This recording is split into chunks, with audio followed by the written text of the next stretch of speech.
Hello, everybody, and welcome to the Para OR Normal Guyz. I want to thank Yerg's Radio, and I want to thank Rainbow Radio, Dare Media Talk Radio in Australia, Yerg's Radio, Mastiff Media Radio, and, well, the whole slew of others. Tonight, we've got a great show lined up for you tonight. First, let me bring out my beautiful and lovely co-host, which I know everybody's here to see her, not me. I get it. So, I wouldn't say that. yeah, well, Hello, Wendell. So, yes, hello, Wendell. So we got a great show lined up. We have two great authors again tonight, and Joel has been on here before. He is from the Great White North, and he is going to talk about his book. He's backstage. Let's bring him out. Hello, Joel. How are you tonight? Hey, guys. Yeah, I'm doing well. Nice to see you again. And Harley, nice to meet you.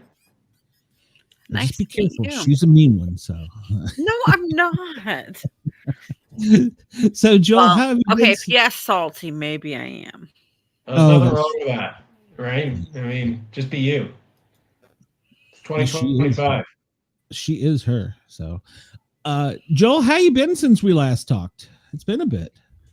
Yeah, it's been a year or two. Good. This year's been odd. It's, I mean, obviously I've got a new book coming out. Super excited about that. But I mean, all of my time has been dedicated to, I'd say, the last 7, 8, 9 months to just kind of getting that from rough draft to, something that I think is hopefully readable for the public. And so I've got a lot of writing done, actually. So I'm starting to get a little antsy on ideas are piling up. So looking forward to the cool weather and shorter days in the months ahead to get back to writing. Is it as hot there as it is here? It's in the 90s here. Oh, it's about 100 here right now. Wow. Yeah, it's smoking hot. We're in a real heat wave. I think we got another 2 days of it till it breaks, and then it'll be better. Yeah. It's nice though. It gets down to like 70 overnight, so it does cool off a bit, which is nice. See, I'm in Ohio. I'm not far from you in Canada, and we're going through the heat wave too right now, which is not normal for us. But it gets nice during the night, but during the day. Yeah. Well, do you get the lake effect there in terms of? We do. When it comes snow time, we get the lake effect snow, and it's worse than the regular snow itself at times. Yeah. I'm way out west, so we don't have the humidity that Ontario and Lower Quebec get. So it's just hot and dry. It isn't, but I mean, I can't complain because there's no wildfires here. So this is good. I'm not breathing in wildfire smoke. And let's be honest, winter is long in this part of the world. And so, one sort of should welcome the warm weather. Winter's long here in Ohio too. We started in it's funny, like people October it starts and it ends sometimes March, April, May. Yeah. That's the same here. It's funny because people have this impression of, again, Great White North, that's what we're known for, right? That it must be winter for so much longer than parts of the US. And actually it's, Pennsylvania, Ohio, like it's not that different. I think our extreme temperatures are more extreme at times. Like we'll get down to minus 45, minus 50 at times. But and here they'll cancel school for the heat over the cold. Like, my kids will still go to school when it's negative temperatures. Yeah. But when it gets above 90 degrees here, they'll cancel school. I grew up in Oklahoma, so I grew up in the heat. And I'm like, are you serious? You're canceling for 90 degrees? Yeah, it's funny. We have the opposite problem. So I'm in northern British Columbia, and in southern British Columbia in Vancouver, it's a rainforest. And so it very rarely gets winter. And so if it gets more than a couple inches of snow, they shut the whole city down. So millions of people will just don't go anywhere, and they have what are called snow days. And so I moved up here 13 years ago, and we get like a foot of snow in November. And I'm like, so we're getting a snow day? And everybody started howling. They're like, snow day? Like, no, that's not a thing. Well, see, I grew up where we had that in Oklahoma. We had snow days. And here they only have it if it's like up past the knees or unsafe for the buses to drive. Yeah. But that's not very often. No, they closed same here for heat, and I was like, wow. Yeah, that's funny. Yeah, it never gets that hot here when school's still in session.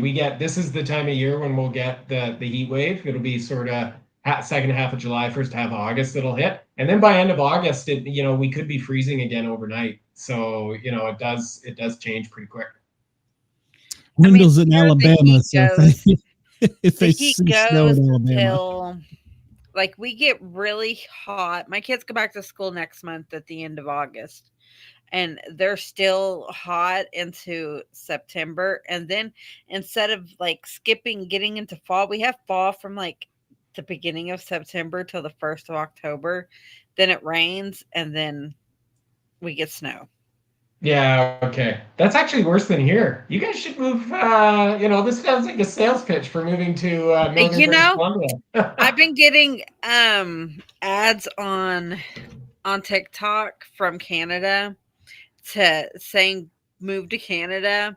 Yeah. We're inviting US citizens in, and I was like, that sounds pretty good right now.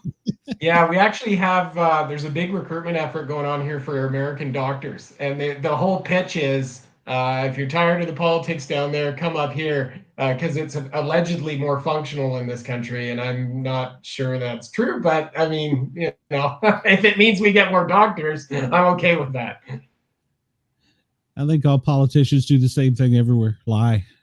Their lips are moving, they're lying. Yeah, it's definitely, I think politics is the same, doesn't matter where you are. Yeah, it's horrible. Yeah, well, I was looking at the temperature while you guys were talking, and it's still 90 here in Atlanta. So yeah. Yeah, that's hot. Yeah, I'm so ready for cooler weather. So hey Glenn, it's 78 here. Shut up. Shut up. I'm still sweating. But we've got the humidity, which is 75%, so that makes it even worse. Oh, well, apparently you've never been to Atlanta. I think the humidity here, I'd have to look at it. Just close it. Well, see, ours is like a different type of humidity because we got the lake right by us. Well, Atlanta is miserable. I grew up in Washington, D.C., so y'all are talking about closing the schools. Like, they didn't close us in the heat. They didn't close us in the cold. Yeah. They just like the I hear Washington can get pretty chilly too. Yeah. Oh yeah. So yeah, I thought coming further south would be better, but it's too hot now. But I told my wife that when we retire, I want to go to Florida, but she's not on board with this. So no, this is as far south as you're going. Yeah, she's like, I want the mountains. I'm like, oh, so we're gonna move to the mountains, huh? Yay. Yeah, up to Appalachia. Yeah, exactly. I was like, I spent my summers there. I'd rather go to the beach. So yeah, we still got a few years before she retires, so we'll see what happens. So yeah, things change. Yeah, but I mean, she is in charge, so Yeah, fair. Yeah, fair. Yeah, they make the decisions. So, well, but your days are shorter this time of year, right? Or no, wait, they're longer. Yeah, longer. So it's not. So it's light out by about 4:30 in the morning, and then it's not full dark till maybe 10:30 at night. So long day for sure. Yep, which is nice. It's nice because especially like I like to go fishing, so you get a really nice evening, get a long evening to go fishing or hiking or whatever you want to do. I mean, the trade-off of that is super short days in the winter, right? Where the light's not out till 8:30 in the morning, and then down again in sort of mid-December there around 3:30. So that's a short day. My son moved to Vermont, and so we're going to do ice fishing this winter. So that'll be my first time doing that. So he's like, we walk out on the lake and we drill a hole, and I'm like, Okay, you already got me worried. Yeah, wait until he starts talking to you about having a fire on the lake. Yeah, that's exactly what he said.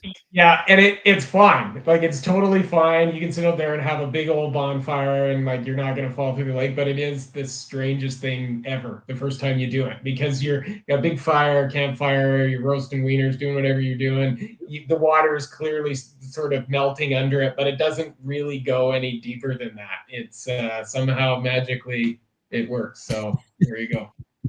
Yeah, so that'll be an experience. I can't wait. I've always wanted to do it. So I was like, all right, well, he said this winter, you want to do it? And I'm like, we're doing it. So yeah, it's a good time. Yeah, it's a good time. Up there. It might be his third winter up there now. So yeah. He loves the snow, and he does snowmobiling and all kinds of stuff. Yeah, I hear Vermont is beautiful. So yeah, maybe not a bad place to be. Eh? It really is. Yeah. I didn't know what the Green Mountains were until when we first went there, and we topped, I don't know the interstate name, but you come over one mountain and you come down, and then it just opens up to all the green mountains of Vermont.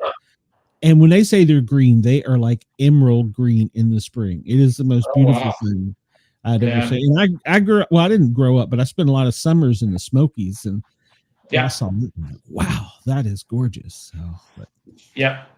So I'll have to tell you how my ice fishing expedition goes. Yeah, get a picture. Try to pull something other than a boot or an old tire out of the lake, eh? Well, I don't have much luck, so we'll see. I'll have a picture of me with like 12 jackets on and a life jacket on top of that. Pretty much. Yeah. Take a bottle of whiskey too. Might make it a little easier. Yes. Glenn's like he'll catch a dirty diaper. Yeah, quite possibly. They don't deteriorate, or so I'm told. I grew up fishing in Washington, D.C. We used to catch Potomac whitefish, and inside joke is that was usually used rubbers. So. Gross. Yes, it was. That was everybody was talking about. Did you catch anything? Yep, Potomac whitefish. So the last book you had, well, I don't know if it was your last one, but I think you were here with us. You were talking, it was about the wolf and the Thanksgiving.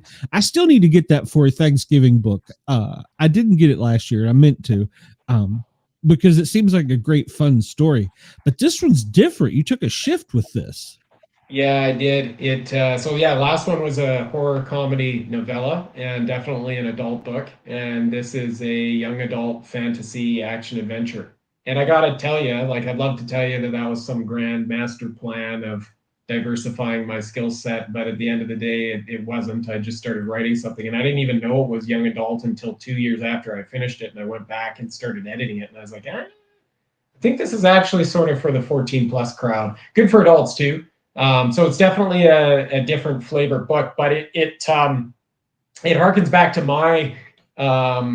my origins as a reader, which is reading sword and sorcery fantasy and pocketbooks from the 70s, 80s, 90s, Dragonlance, Forgotten Realms, all that good stuff, right? And so it's definitely a shift, but it's kind of home for me too, home base. So it was cool to pull it off, and it's a full length novel, so it's actually my first novel. So hopefully it does okay. How long did it take you to write it? Well, I did. Well, it depends on. So the original concept was probably 2 years before I got anywhere with it, and I got sort of like the first chapter done, and I really struggled to figure out like really where to go.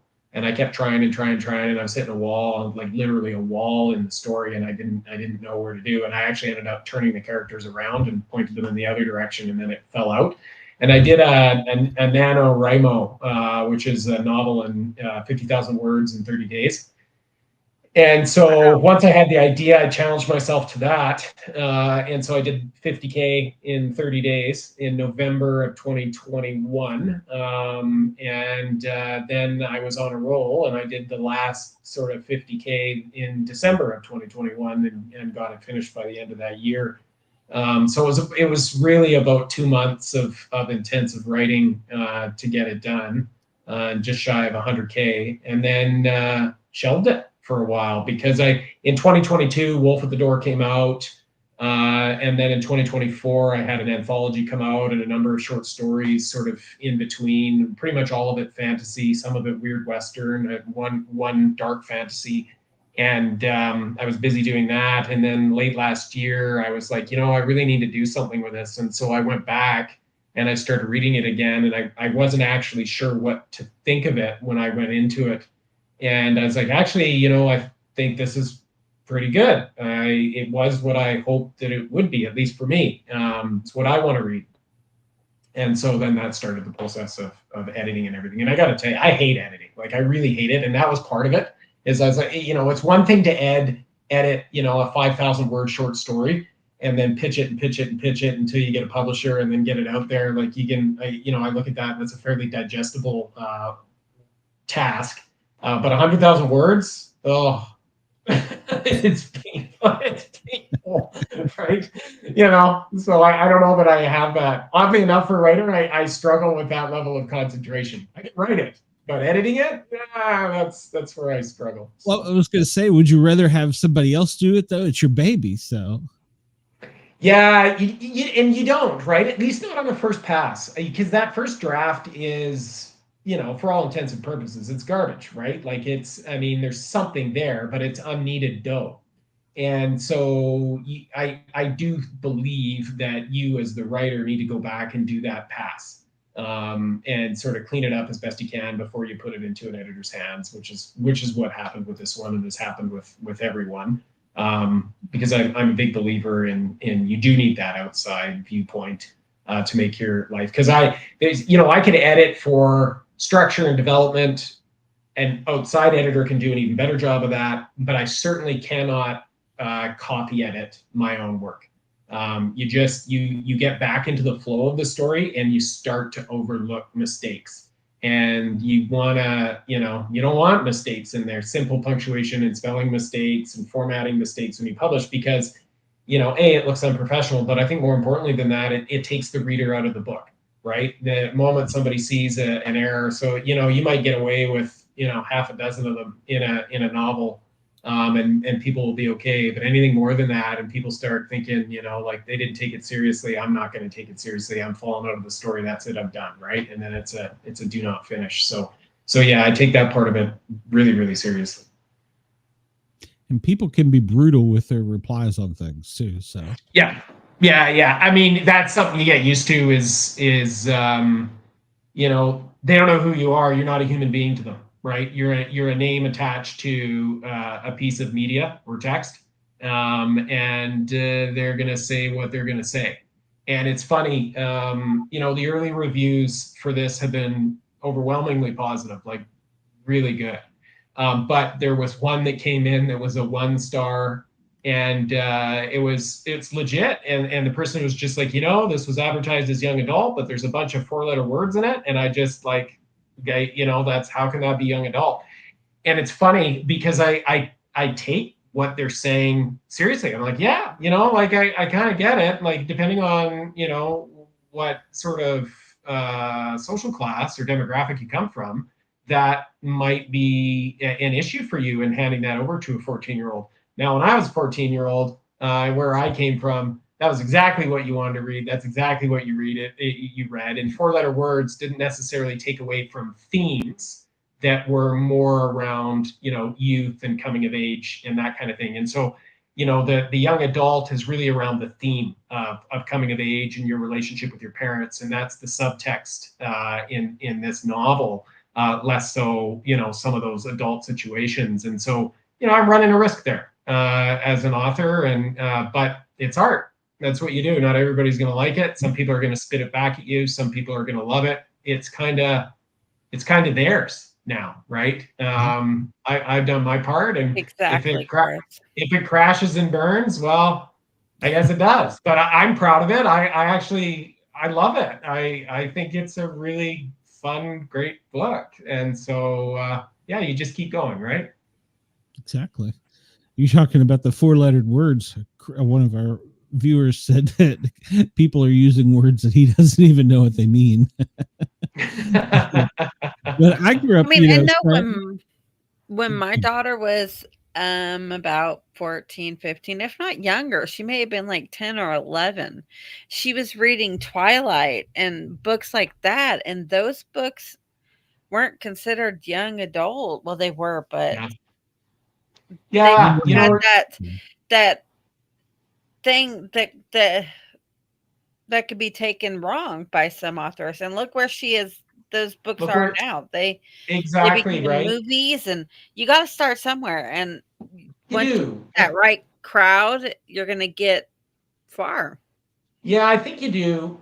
And I think, with teenagers, like, it's easy to forget when you get older as an adult that, and just sort of say, well, they're kids, they don't know what we know and everything like that. But, Sometimes kids they aren't. know more than what we know. Yeah, they do. And kids aren't stupid. They're resilient. They're going through tough times. They're facing, very serious things. I know I did when I was a teenager, and aren't afraid of, some of that language or some of those situations. And so, yeah, I think there is, maybe it's not for everybody. Maybe there's a spectrum of young adult, right? I would be probably hesitant to put a 4-letter word in a board book for 4-year-olds. But 14 plus crowd, yeah, there's going to be adult situations in there because they're young adults, and they are in fact facing those in real life anyway, and struggling with them for the first time.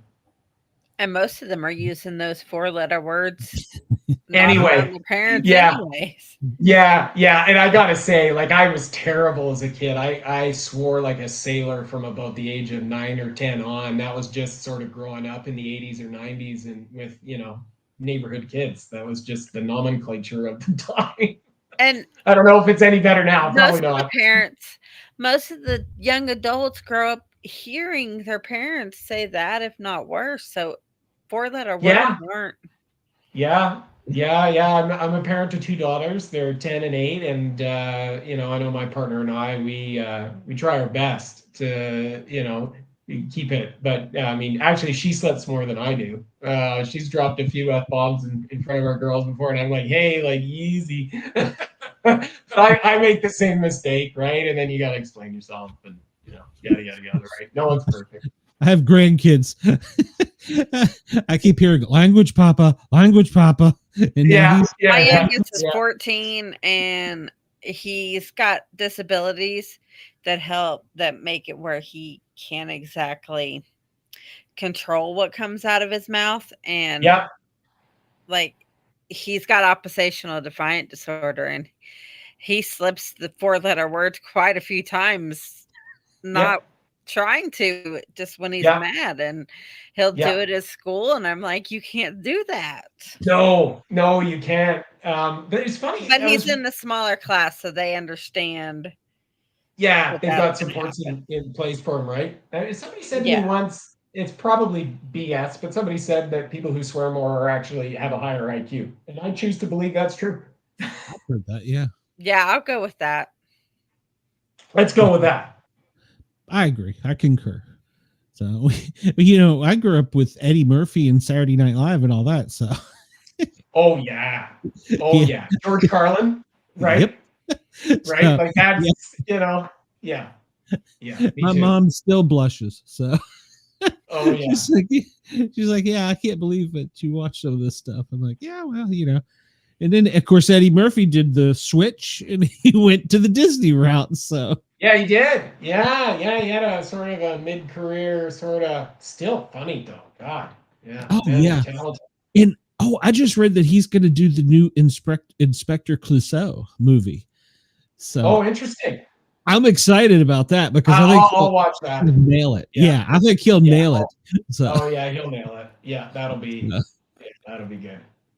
Yeah, so I hope that is correct, but yeah, he will nail it if that is true. So, and he's at that point in his career where he can start going backwards a little bit. So, yeah, or just do whatever the heck he wants, right? Yeah, he's got all the money. Once now it's just for fun, right? It's just do what you want, man. Yeah, it's another couple million. So, yeah. So, what made you want to switch up your style of writing? It was just where the idea came from. And in truth, I think if somebody read, my work, you would see a lot of parallels in there. Like it definitely is a darker fantasy and grittier, and has elements in there that are like, oh yeah, this guy writes monsters and creature horror and that type of thing. But I had this desire, and I have had it since I was a kid. I mean, where I originally started as a writer was wanting to write fantasy.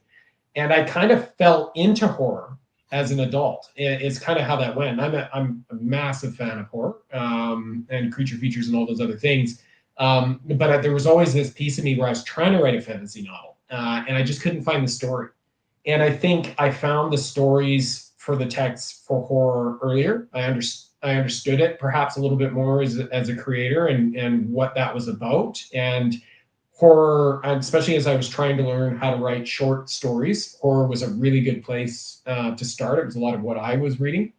And then as I honed my craft, I started to naturally gravitate back into fantasy, and really wanted to try my hand at that fun sword and sorcery dungeon crawler adventure that's a little bit like a combination between a paperback Dungeons and Dragons and like a loot-based fantasy game, like Diablo or something like that, right? And I'm a big gamer too, and so that's what this is. It pulls together all those things, and I think it pokes fun in a honoring way to party-based adventures in fantasy and role-playing games, tabletop games, and loot and treasure and all those things that come into play. And for me, that was fun. And so with this, throughout the text, there are many. They feed the character development and the plot, but it's almost like side quests, side adventures that are in there, and it'd be like a little dungeon delve chapter or something like that of something that happened to these characters a few years before, and helps explain a little bit more about their relationship. But really, it was my excuse to, hey, let's go into this dungeon and map out this dungeon and see what it's like. And so that's how the novel was crafted, was kind of like dungeon adventure after dungeon adventure after dungeon adventure, but all laced together in this story that really spans about 20 years between a father and a son, and how they come together, and how they develop, how they break apart, and then how they repair and ultimately come back together toward the end of the book. That sounds pretty good. But when you start writing these, do you have, well, I know you said you got kind of into a writer's block there after the beginning of it. Yeah. Do you have a beginning and end in your mind, or is it just a theme? I guess is the best way of saying it. I was trying to get to a place with characters. And so the image that I had in my head with this one was of a thief going up a snowy mountainside and then disappearing into the mountain after something and looking over his shoulder. And that image stuck in my head for a while. The geography is based on a real place, which is the Robson Valley here in northern British Columbia, snowy mountains on either side. And then I just used that as sort of the baseline for it. So, but once I got inside the mountain and the abandoned city of Rome, it was, okay, now who are they? What are they? Where are they here? And then that started to come about. But I didn't plot it out, and I didn't know the end. What I did know was that it was a MacGuffin adventure. So, a lot like an Indiana Jones, where there's a certain type of treasure that they're after. And so that's the North Star that ultimately, the story points towards, is getting to this sort of fabled treasure. And I love stories like that. Like they're fun, and you don't take them real serious, whether it's Indiana Jones or National Treasure or, whatever it might be. I love those. They're a ton of fun, globe-trotting adventures or different things. And so I wanted to go to that place and explore that place. And it did, as I said, take a little while in the beginning to figure out exactly who these two were. And in the beginning, I didn't even know they were father and son. I knew these two ran into one another. I thought they were just two thieves. Different ages, they ran into one another, and they kind of don't really like one another, but they're stuck in the middle of the winter, trapped inside this dungeon with goblins lurking outside. What do? Do they kill one another? Do they go after the goblins? Do they go further in? And ultimately they decide to go further in and begin to almost reconcile their relationship on that. But it was a process of discovery. It was only when I got towards the last 30,000, maybe 20,000 words in that second month where I really had to plot it out. Because I knew by that point, I knew where it was going to end. I knew the ending. And then it was a question of, how am I going to lace all of this together in 30,000 words, right? Because I wasn't going to 150. I knew it wasn't that length of a novel. I knew I couldn't keep an audience that long. 100,000 is a real nice sweet spot. And so it was, okay, you got to wrap this up. But I had to wrap up a bunch of threads in a way that didn't feel, I think, rushed. And so I thought a lot about tempo and cadence of the story in that last 30,000 words. And that was when I did start to shape out, okay, chapter by chapter, timeline by timeline. Does this flashback need to happen here? Is this one in order? And I would get down into details where I would go and count, okay, how many flashbacks do I have for this character? How many flashbacks do I have for this character? Are they in the right order? Is that actually making sense? Does the timeline actually line up? Is it dragging anywhere? Like, where is this story starting to drag? And is there pieces that need to come out, or is there something that actually needs to go in to slow it down and make it actually work? So I definitely got into the mechanics of the structure of the story in that last bit and played mechanic for a little while, which I enjoyed, but it was also a grind. And, when you're writing something that long, there is a part of you, at least for me, where I get impatient, especially that last 10 or 15,000 K, where it almost feels like a sprint. It's like, I just want to get to the end. I just want to get to the end. But, you have to remind yourself, you're like, hold on. Like, any reader who's gotten this far wants a payoff. So slow down, one word in front of the other, one sentence in front of the other, get it on the page, barf it out. But you're gonna have to correct it.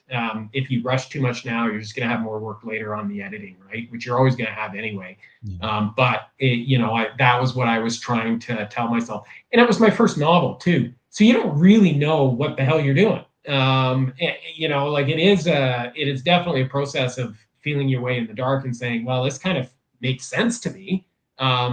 It seems logical. I've written things before. But it's like you're doing a house renovation and you're like, hey, I've done a bathroom before. Okay, now I'm going to go try a kitchen. Yeah, some of that is can be applied to the other, but some of it can't. And so you definitely are back into learning mode, even when, even if you have 50,000 down on the front end, that's not the same as 50,000 on the back end. And even that 50,000 on the back end, the last 20 is different than the 20 before it, right? And that was a big learning for me, is that you are in different modes as you go along, and you have to think differently about the text. Yeah, and when you first started writing, I'm hoping I'm not quoting this wrong, but didn't you do some reporting, or you did some travel magazine? Or something? I was a journalist in a couple of careers ago. And I did that for a while. That's what I went to university for. I have a degree in journalism. So I'm a newspaper guy, not a broadcaster. And I was community news, so small town news in Canada, then magazines, and then big city business journalism. And so which couldn't be any different than this. I covered things like mining and forestry and oil and gas and land-based issues, regulations, like all that kind of stuff. Really complex, complicated files that you kind of want to get right. Otherwise, you get sued by investors and companies. Very different. But what it did teach me, that at least was a universal lesson for writing, is how to write to deadline, how to write under the gun, how to not get precious with your work, and how to get things finished.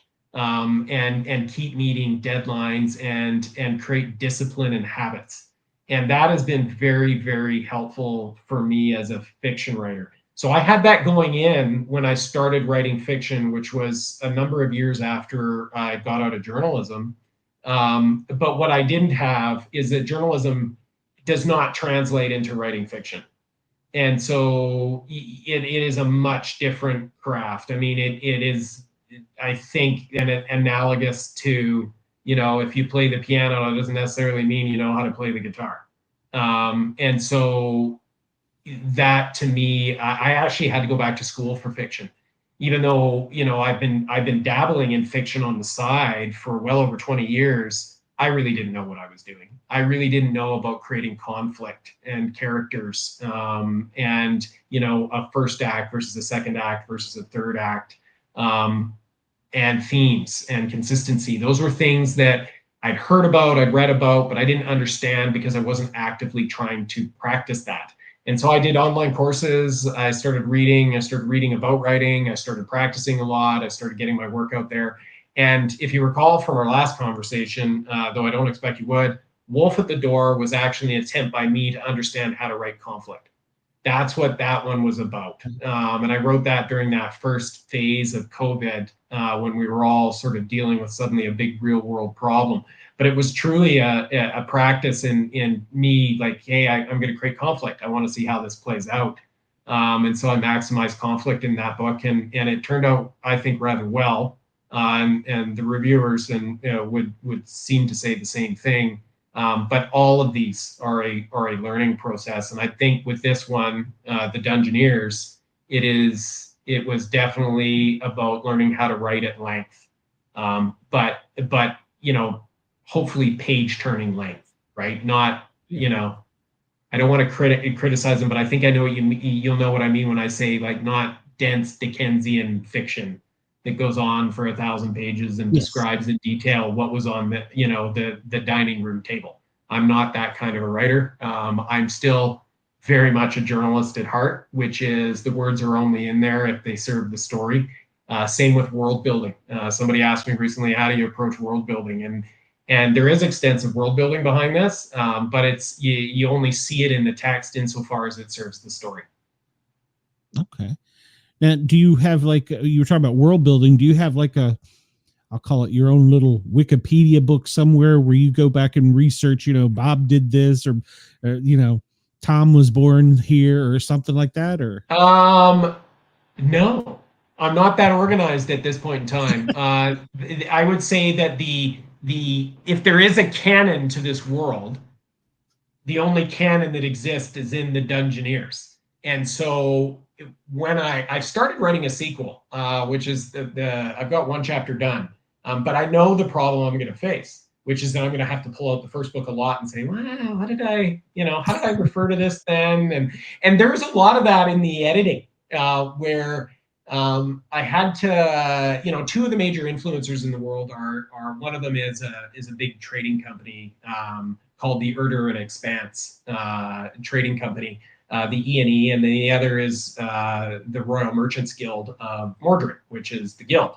And they're actually analogous to the Hudson's Bay Company and the Northwest Company in the settling of Canada and the fur trade. And just two massive corporate empires that actually control this basic, what is a fantasy territory, and they hate one another. And as I was going through it, and I was getting towards the end of the book, I was like, what did I call that company again? What was its official title? And I'd have to go back and find it. And then, of course, when you're going through the editing process, I asked the editor, I'm like, you need to make sure that this is all consistent, because I don't have a notebook on the side that has all this stuff. So I actually, if I get so far, and I hope I do, of writing a sequel, I think it's going to be a more laborious task for consistency, because I do believe in consistency. I think that aids the story and invites the audience to share in that world in a more meaningful way. But I'm probably going to have to write some kind of a lore book alongside it to keep me on track. There were some things that I did, like I have a map. I didn't put it in the book, but I actually did create a map to understand distances and geography. One thing that helped me was that the geography was based on northern British Columbia, or section of it. So I was able to use that, and real rivers, I just gave them a different name. Real mountain ranges, I just gave them a different name. So that level of consistency and distances and stuff actually already existed, and I knew the land or the place that I was writing from, the types of tree species and all that type of stuff that were there. So that part actually, I would say, was a bit of a cheat code to writing this, is that I was using the geography of northern British Columbia and the climate to some extent as a baseline. I didn't have to create all of that. But when it comes to like a magic system, you know, I didn't pull a Brandon Sanderson and sort of figure out all the details here. And that's not a critique of his work at all. I love his work. But my magic system is not fully fleshed out. I would say it's more coming from a place of mystery around how this really works and is consistent, but not really fleshed out, and on purpose to make my life easier, but also to add that element of mystery throughout fantasy, which I love as a reader. I don't want to have an explanation for everything, right? I don't want to necessarily know the spell components that go into every spell or how often you can cast it. This is not a D&D adventure. It's a story about a father and a son, ultimately set in a fantasy world. That makes sense. So what advice, if you had to give younger you some advice about doing this all over again, what would it be? I'd go back to my 12-year-old self when I first started writing fantasy, and I'd say, get serious sooner, man. You're actually good at this.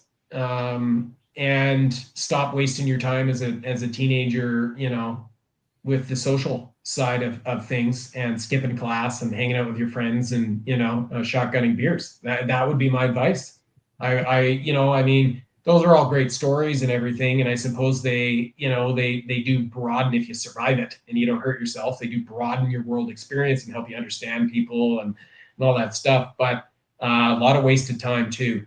And I would say to myself, hey, get serious about writing, get serious about the craft, pay attention to your English teachers. They're not stupid. And push it. You can do this. You can do this. It would be the advice that I would give myself. It took me until I was in my mid-30s and had had success in other careers to have the confidence enough to do this on the side and say, you know what? I am going to do that. I don't want to get to the end of my life and still be wondering whether or not I could write a book, finish a book, publish a book, get anybody to read it. And I really wish I had believed that sooner. I do not regret anything in my life. I don't walk with regrets. But you asked the question, if I did have that opportunity for younger advice, that's what I would say. Like, hey man, just believe in yourself, build the discipline, build the habits, focus on the craft, get good at it, keep going. This will happen. And that would be the big lesson for sure. But your English teachers may still be stupid.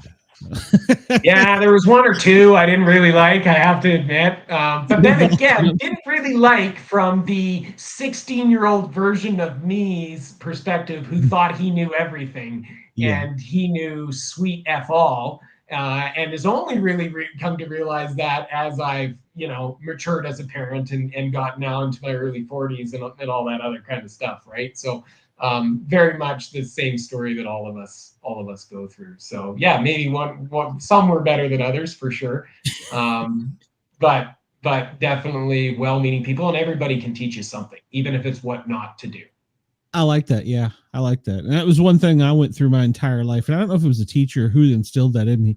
You can learn something from everyone, whether it's the right thing or the wrong thing. Yeah. You can learn something from everyone, and everybody's got a different life experience. So, I like that. That's true. So, it's your choice in life. Doesn't matter what happens to you, whether it's in creating art, careers, having kids, friends, whatever it is.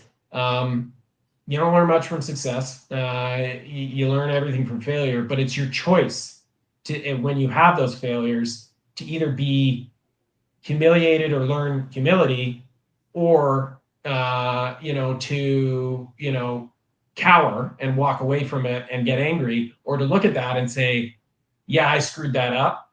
There's a lesson in that. Here's what I need to do to be better and keep going.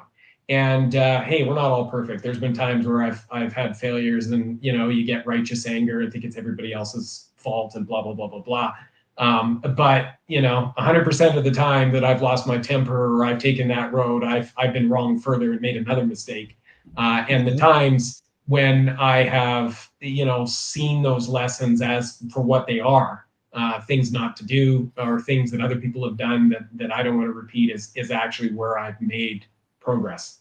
And that's a hard thing to learn in life, because it's, that ultimately is about what I think a lot of life is about, is that journey of embracing a challenge and trying things. And writing, man, it's a grind. It is not for the faint of heart to put one word in front of the other and hope to God you're going to finish it and that somebody might actually like it, including yourself.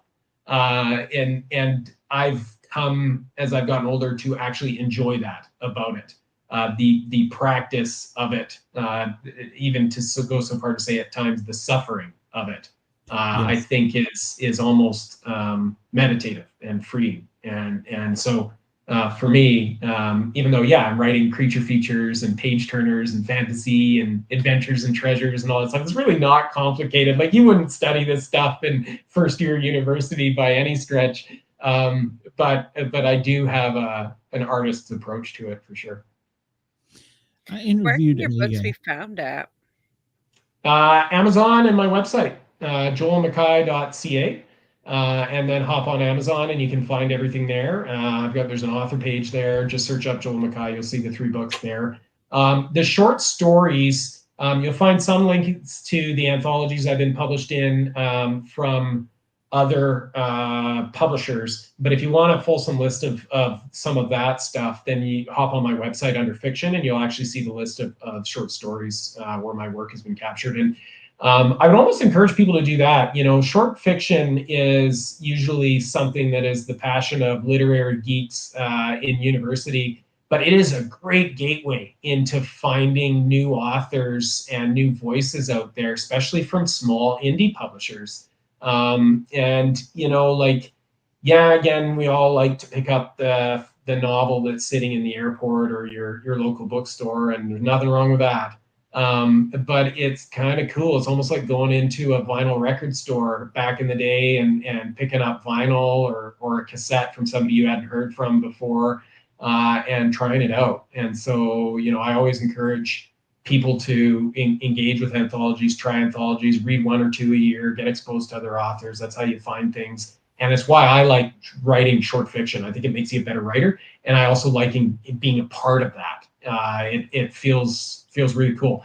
And I would say that if there's any writers out there listening, you learn a lot about publishing, both what to do and what not to do when you're working with publishers of anthologies, especially in small indie presses, because some of them are going to be a disaster. And you're going to learn a whole bunch of what not to do because they're just not professionally run. And some of them are extraordinarily professionally run. And you're like, hey, that's how I want to do this side of the business. Because there is this other component. We haven't talked about it at all tonight, which is we talked about the front end of this, which is the creativity and all that other stuff. But when you get into publishing, it's forget the creativity. Now it's business. And I think it behooves those of us who take this, want to take this to the extra step to get published, to understand the business side of it, because it's very different and you have to approach it with a different mindset. One of the things I was going to say to you, I interviewed, I guess he was a military person that was writing a book about his time in the military and stuff. And I asked him a similar question, and he came back with probably one of the best quotes I think I've heard. He said, "Own your shit." He said, when you make a mistake, pick yourself up, go on, own your stuff, and go on. And keep pushing. And like you said, you can do it. You can. Yeah, you gotta. That's one of the greatest lessons in life, right? Is when you fall down, you gotta pick yourself back up, because no one's gonna do it for you. And what's the alternative? Like, really, what's the alternative? Depending on how bad the situation is, and trust me, there's some bad ones out there. You might take a little while to, lick your wounds and sort of rethink how you're approaching life. And I think that's natural, healthy, and should be done, because some of these things you do need to reflect on them. But it's either keep going or give up. And then what's the point of all of this, right? Like, why are you here, right? Like, we only all get so much time. You might as well lean in and see where you can get. And you know what? One thing that's always stuck with me is people who say, like, sometimes you're better to roll I'm not a gambler, but I do like the analogy in life of you're better to roll the dice and try, because if you don't, that will be what you regret, is that you didn't try when you had the chance, right? And so, yeah, maybe you fall flat on your face, doesn't work out, blows up on you. Hell of a good story. And it makes you a character. And maybe that's what you get out of it as an artist, is those life experiences you can draw on and pour into your work in a really honest way. Absolutely. All right, before we let you get out of here, we're going to ask you any more paranormal stuff, stories you got for us? No, but I've got, so I don't, but my daughter sure does. So what? So my eldest is 10 years old, and I guess the apple doesn't fall far from the tree, because she started watching, like, well, she's big into Scooby-Doo, Ghostbusters, and now she's gotten into like the Universal movies, the old black and whites from like 30s, 40s, and 50s. And so I caught her watching Creature from the Black Lagoon and stuff the other day. She loves it, eh? Well, we've been driving around like at night and stuff, and she's like, "Dad, did you see that?" And I'm like, "What is it?" She's like, "I saw an alien. There's an alien in the sky." right. So yeah, she's the imagination is just blooming. So if you had my eldest on here, she'll tell you all kinds of stories of things that she's seen in the wilds of northern British Columbia. And I gotta say, I mean, maybe they're not all made up. I mean, maybe she has seen one or two things out there. So I'm proud that the apple is not falling far from the tree. And I have to admit, as a parent, I mean, I want her to live with reality, but at the same time, as a fantasy and horror writer, I'm kind of encouraging a little bit of the old, cryptozoologist in her. Like, maybe there is aliens, maybe there is Sasquatch, maybe there is, merman or stuff out there, owl man, whatever it is, right? So I don't have anything new recently, but my daughter, she's seen a few strange things on the roads and highways of northern British Columbia in the last year or so. I can tell you that. That's cool. Encourage her. Because, they say that when you're younger, you're not conditioned to those blinders. So, yeah, maybe there is something out there. Yeah, maybe. Yeah, I'm not going to tell her she's wrong. She's seeing stuff I'm not seeing anymore, right? Yeah, and she may give you some help with some of your characters in book there. So, yeah, absolutely, right. And you could use that as you just make a sponge and absorb it and get all the details from her.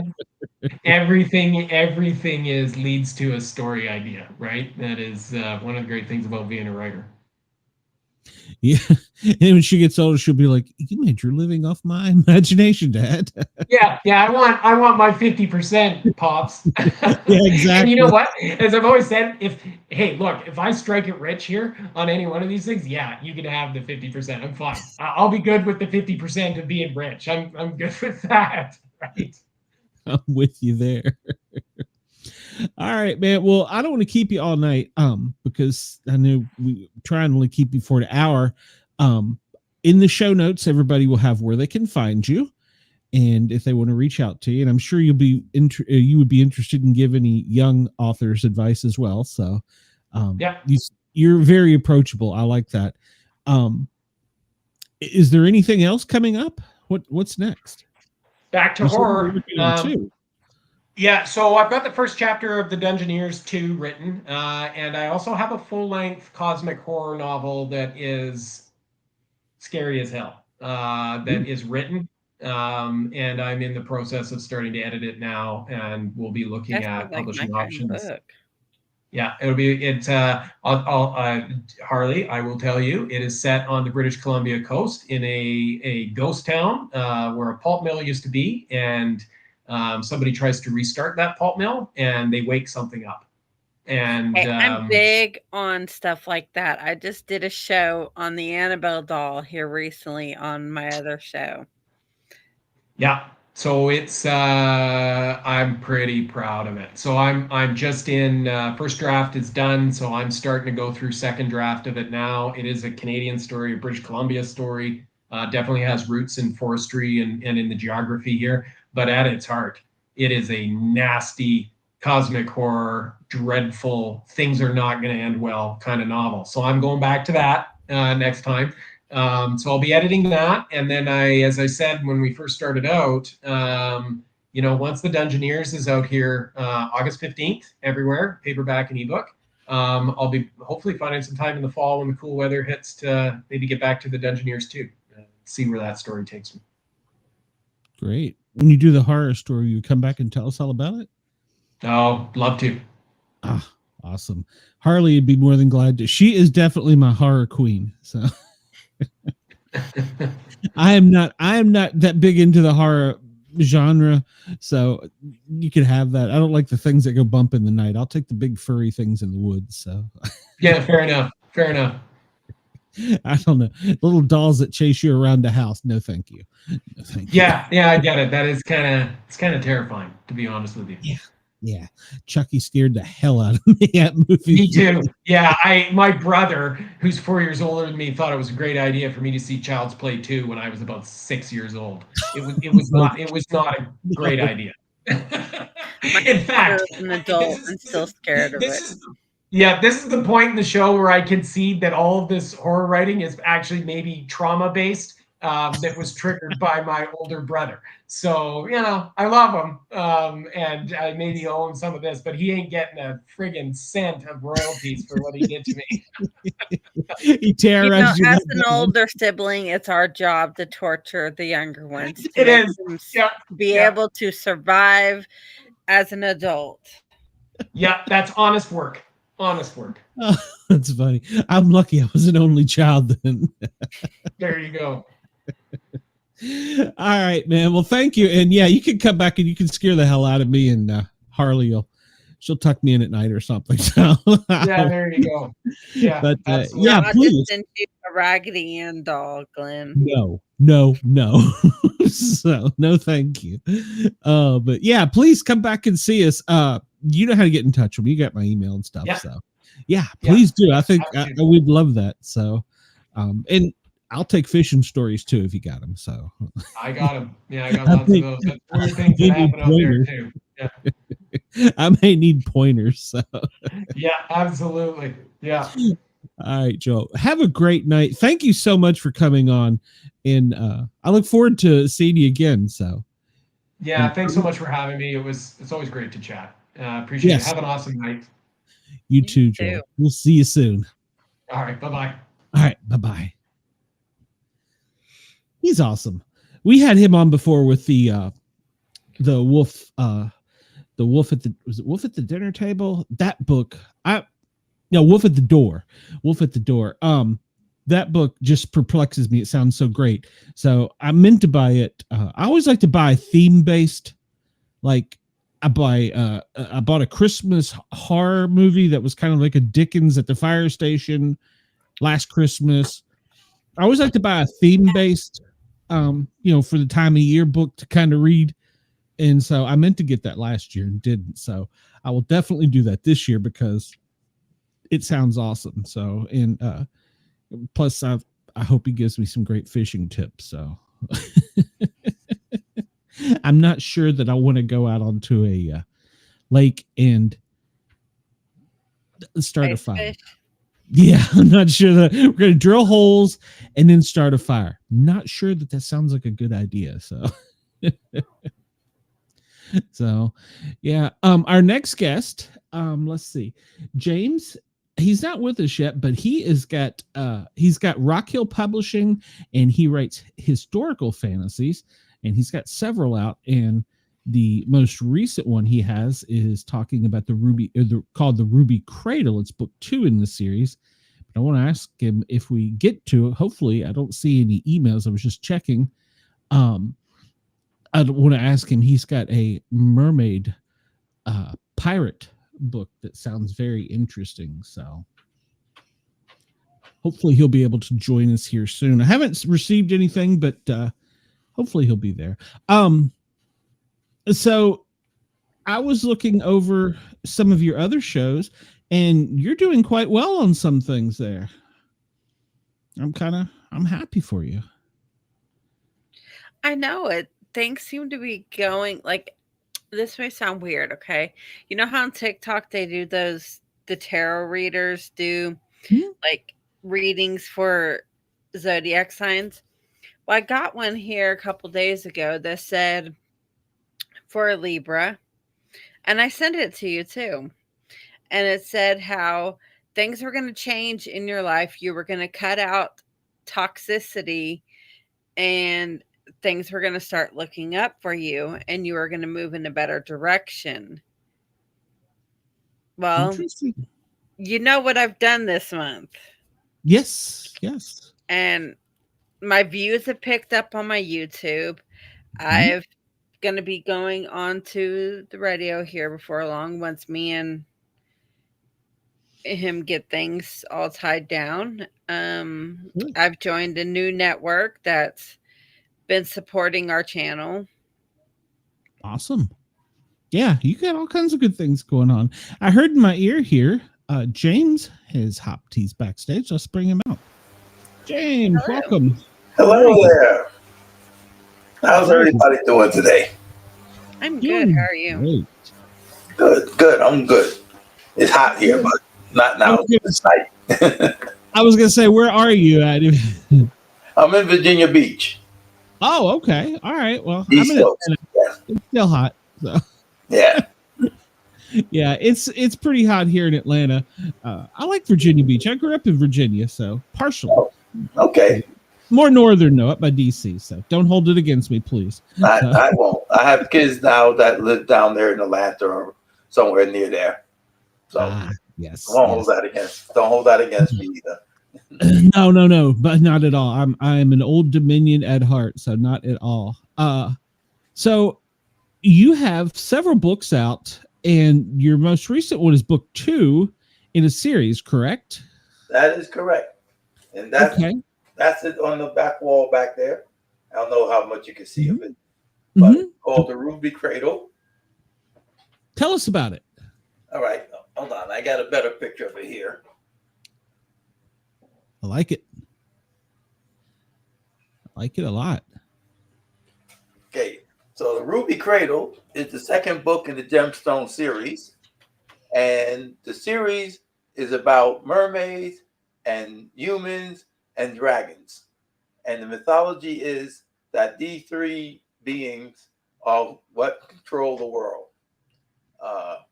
So back in the day, they were the three beings that were meant to take control and manage the world. So we start with book 1, which is the Emerald Lady, and that takes us to the golden age of pirates. Now, by this time, mermaids have become myth, and dragons have become mythology. They have faded into myth. People don't believe in that anymore.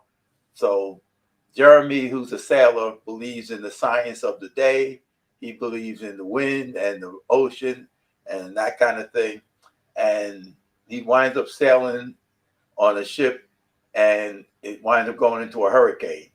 And of course, the ship sinks, and Shira saves him from drowning. And she takes him to a sunken ship, and she puts him in the air pocket of the sunken ship, and she asks her mother to help her bring him back to shore, send some of her mermaid sisters to help ferry him back to shore. And mother says, absolutely not. He sealed his fate when he went to sea. You should have let him drown. All kinds of stuff. We find out that mom really doesn't like people and everything. And so in book 1, she's out there causing troubles, and she's manipulating mankind into wars and stuff. But because Shira saved Jeremy, and they caused this tragedy to happen, she curses them, and she curses Shira that she must remain in human form, but she also must remain by the water. So she must remain in contact with the water in order to live. And Jeremy says, that's no problem. I'll take care of her. And the mom said, well, that's great, because as long as Shira is alive, you can't die. And then he finds out that mermaids live for 1,000 years. And mom intends to torture him for every minute of those 1,000 years. She's that mean mother-in-law. Yes. Oh, I like it. What gives you the ideas for these? These sounds amazing. Well, The idea for this one came about because NaNoWriMo, which is the National Novel Writing Month in November, was coming around, and I missed it twice. And the third time it came around, I said, "Oh, okay, I'm going to jump on this. I'm going to do the NaNoWriMo, and you have to get out 50,000 words in a minute. I mean, in a month. In a minute would be really great, but in a month." And the way I used to write, and sometimes still do, is I would write a couple of chapters, go back, read, edit, go write more, go back and forth, back and forth. Well, if you want to do 50,000 words in a month, there's no back and forth. They tell you up front, just write. Don't matter, don't correct, don't do nothing. Just write. Every day write. You got to do like 1,600 words a day in order to get through. So this was going to be a completely new way of writing for me. So I decided I was going to write a fantasy, because I'd done crime stories, I'd done sci-fi stories, I'd done some horror stories, short stories, things like that. I've never done a fantasy. So I said, okay, fantasy. So I decided pirates and mermaids, because I love pirates. I'm pretty sure I'm coming back into this life from a life of being a pirate. So I figured, and of course, mermaids. After all, what you live on the sea, there must be mermaids. It's kind of yeah. So I figured, okay, so mermaids, pirate, love story, what I'm going to write about. And as I'm getting into the story and everything, I realized I need one more thing to make this fantasy really come to life, and that was a dragon. And the dragon is the last of the dragons, and the mermaids, in order to help them find Shira and Jeremy, which, mom put to, sent off into different directions and everything. So Rahima, who is the sister of the queen, and the older sister of the queen, by the way, she goes to the last dragon, and she said, "I know you can see everything that happens in the world, because dragons fly, so therefore they have an overview of the world. Mermaids swim, so they take care of the ocean and that kind of thing. Mankind takes care of the animals on land and manages the land," which is why mom was kind of mad with them. She wanted them off the ocean. That was her domain. And with the sail ships and everything becoming bigger and bigger, she don't like that. There's other things in there too that you will find out as you read. But anyway, we go to the idea that she goes to the last dragon, and she tells the last dragon, "If you tell me where Shira is and where Jeremy is, I'll let you know where all of your kin are," because the mermaids had captured all the other dragons and reduced them to their ruby cradles. And so the mermaids knew where all the dragons were, where they were imprisoned. And so she traded them for Shira's and Jeremy's location. She traded the location of the rest of the dragons for their location. And that's what happens in book 1, The Emerald Lady. It's a major war between the mermaids and mankind that mom is, orchestrated. So that brings us to book 2, The Ruby Cradle. And the Ruby Cradle, now the dragons have been released back into the world, and they are just terrible. They were terrible before they got captured, and they're even worse now. And one of the things they're doing is they are driving Aberish crazy. Aberish is the older sister, the one that went and told them where they were. She's instrumental in capturing the dragon. So in book 2, the girl on the cover that you see the face of the cover, that's Aberish. So in book 1, she's already elderly. In book 1, she's back to being, you go through her life and the life of her mother as they capture these dragons and reduce them to their ruby cradles. And Shira and Jeremy's daughter is the one who has to go back in time and find out how they captured the dragon to begin with. and what is the secret of the dragon's power and all that. So that's where we're at now in the story, the Ruby Cradle. It takes place in the golden age of castles around the turn of the millennia, 1066. Okay. And these are all historical fantasies.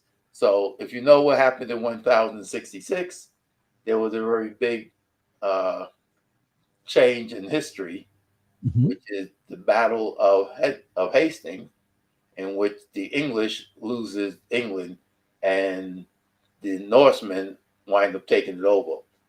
William the Conqueror winds up taking over England. And so that completely changes the history of England. Yes. Do you throw any Vikings in your story? Oh, yeah. There's Vikings. We got to have some Vikings. I'm also a Viking somewhere down the line. I'm sure I lived many lives. I think we all have.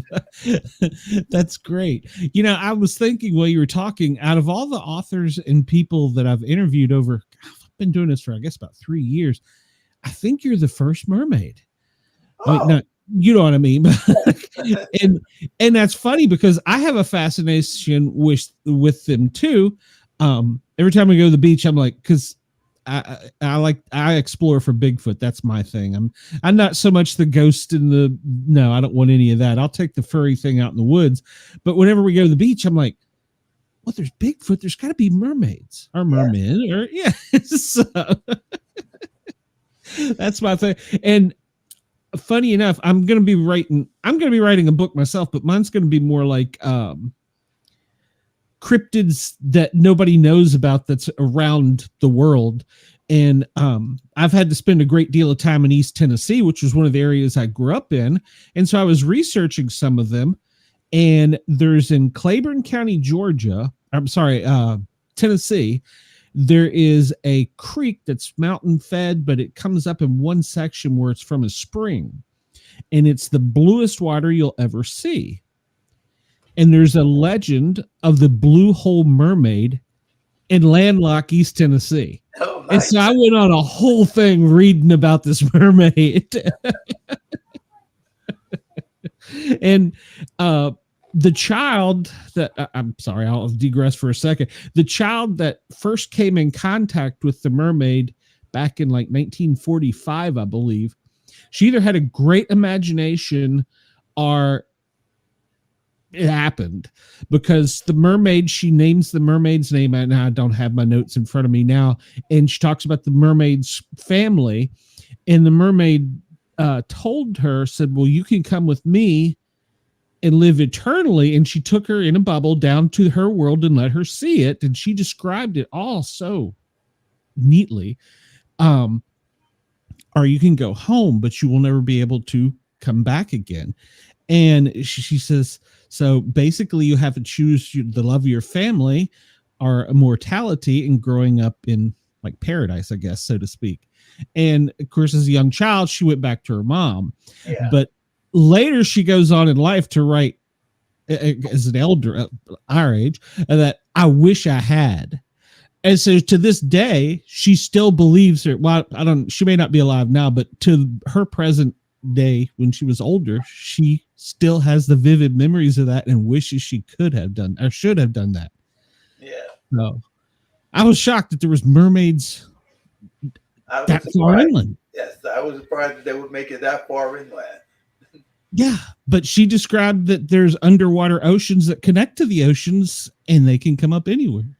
Well, you know the Talking Heads, right?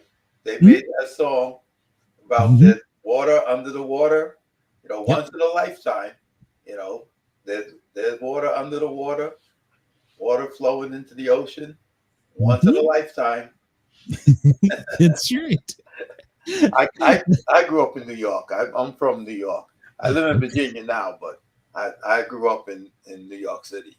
So okay. Yeah. Well, I came from Washington, like I said, Washington, D.C., and I spent many years growing up in East Tennessee during the summers with my family. My family in East Tennessee. But yeah. So I've always had love. I like the mountains, but we always went there as a kid. We never went to the beach. Now that well, not now, but when I became an adult, that's all I wanted to do. I want to go to the beach. Yeah. And it's funny because my son, he's like, if I never go to another beach again, I don't care. He said, just give me the mountains. What the hell? So. Now, my family moved. I moved to Virginia Beach. My family moved upstate New York into the mountains. And I like the mountains, but I don't want to live in the mountains.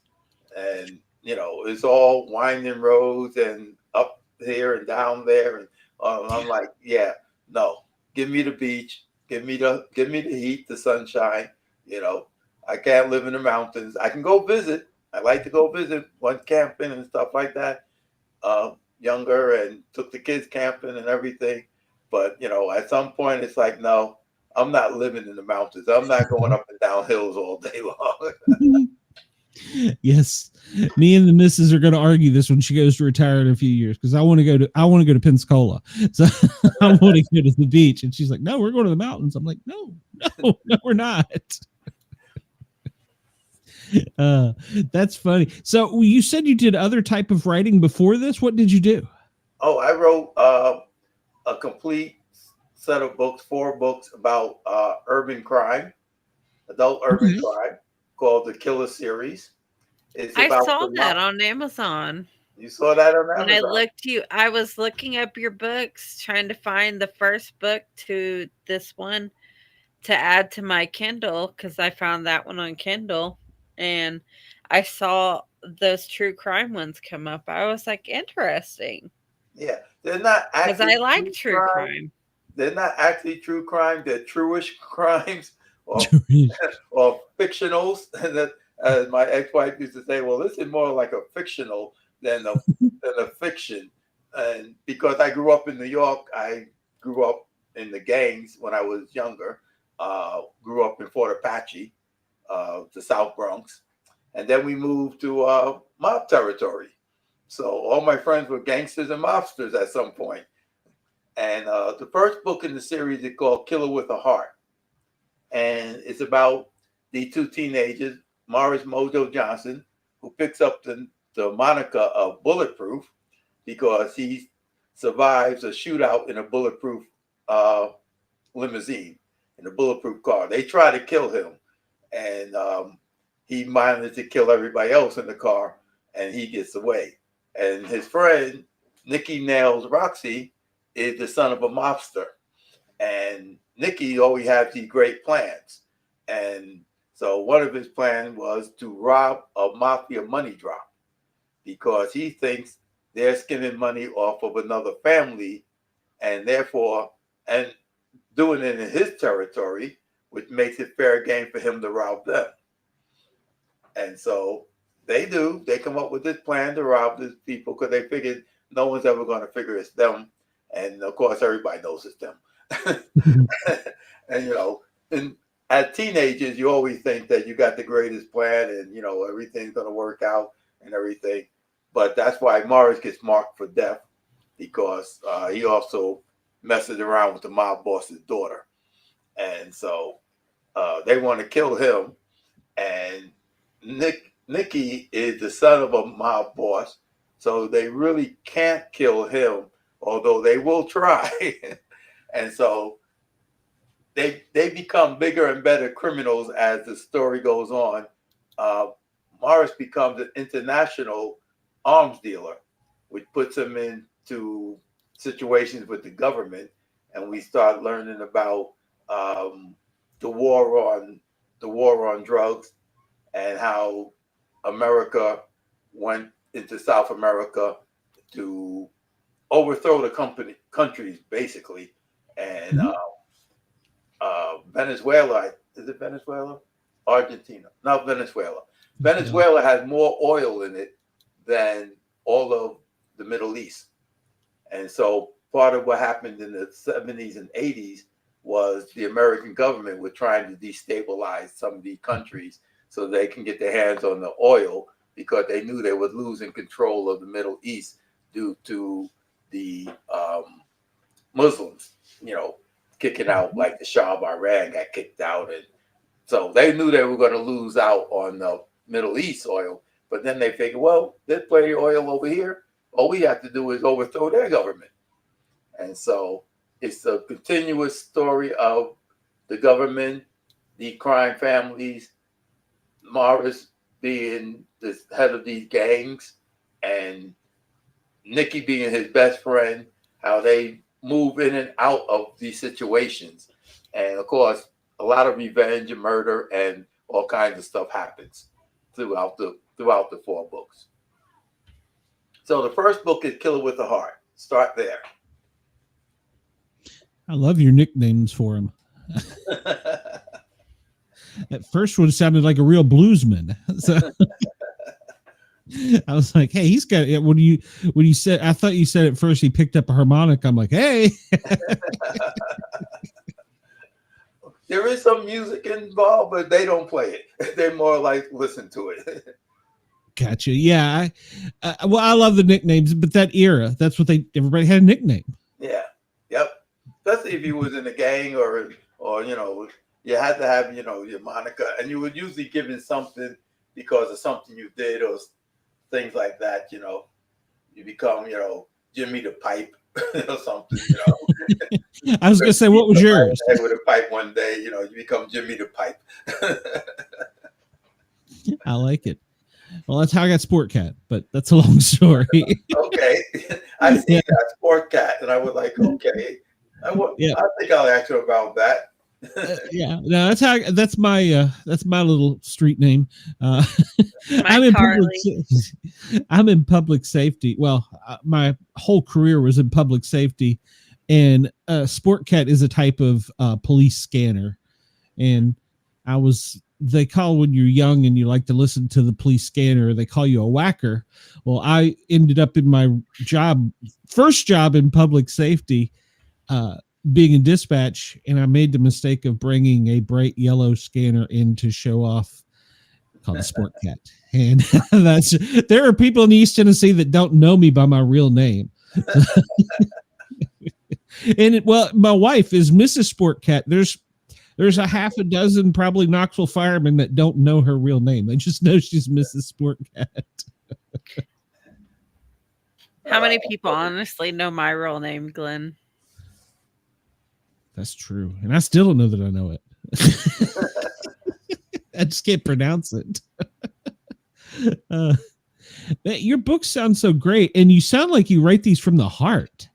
I mean, you put yourself into them, it sounds like. Oh, yes. Yes. Some of these stories go back decades, and been rolling around in my head for years before I actually sat down to write them.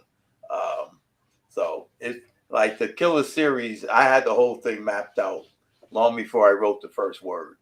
And I write sci-fi too, so I have a few sci-fi stuff out there. That Pegasus was one of them. Pegasus was probably the first book that I wrote. And I wrote that one on a train at night, going back and forth to work, because it took me an hour to ride the train to work and an hour to ride back.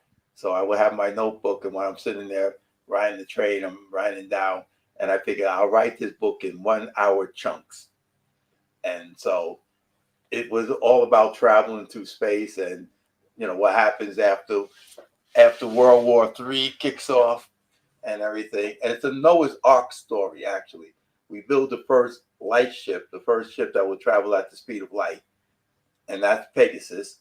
And they're going to a planet they call New Eden. So Pegasus, the journey to New Eden. And New Eden is in the Alpha Centauri system.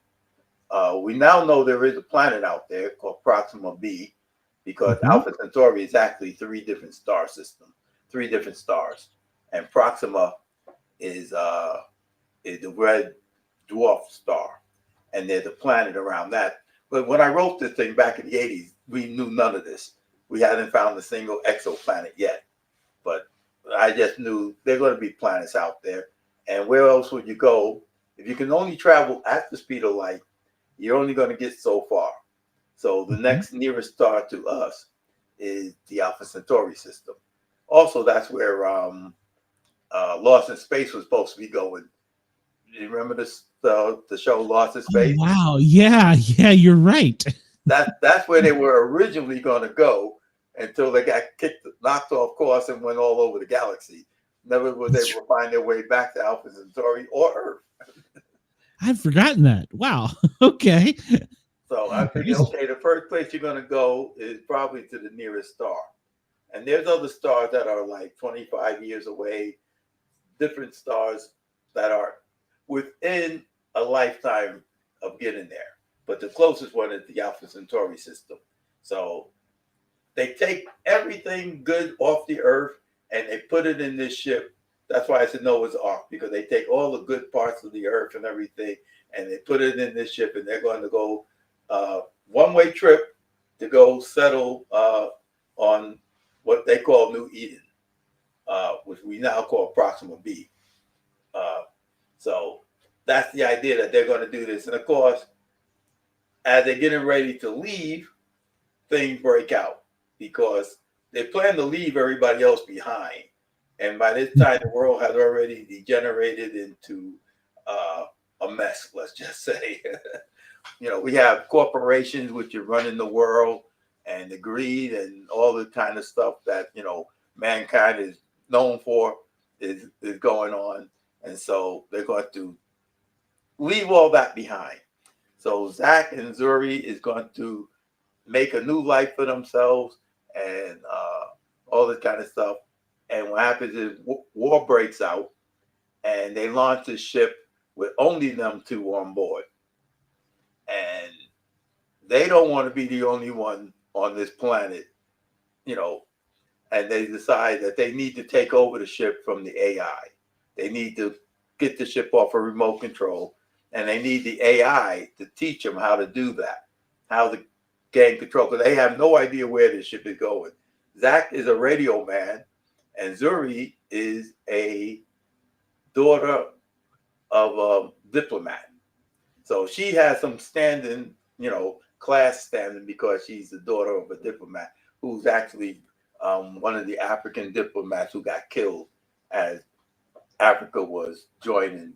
They were trying to join all the countries in Africa and make a United States of Africa. And so her father gets killed, which elevates her to this sort of status of being a princess, for lack of a better word. And so they wind up on the ship by themselves, and now they have to get the AI to try to teach them how to take over the ship. And they have no idea. They believe they're on a 4-year journey to another planet that's uninhabited, and they will be the only ones there. So that's not what they want to do. And they feel that there must be people left on Earth. So they want to turn the ship around. And that's where this goes.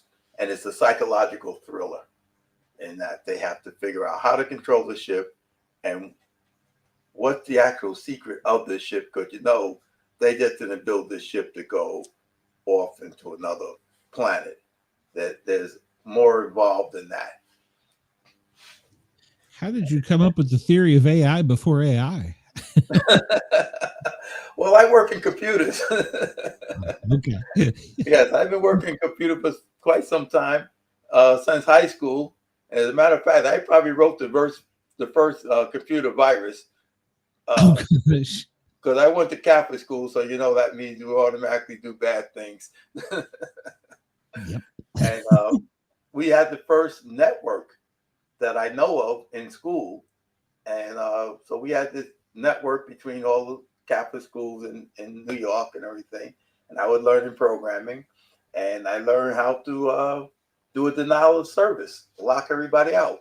So I wrote a little program that was like a Star Trek program where you can maneuver your ship around and, fire and all that kind of stuff. And I told everybody, hey, you want to play this program? Put it out there on the network.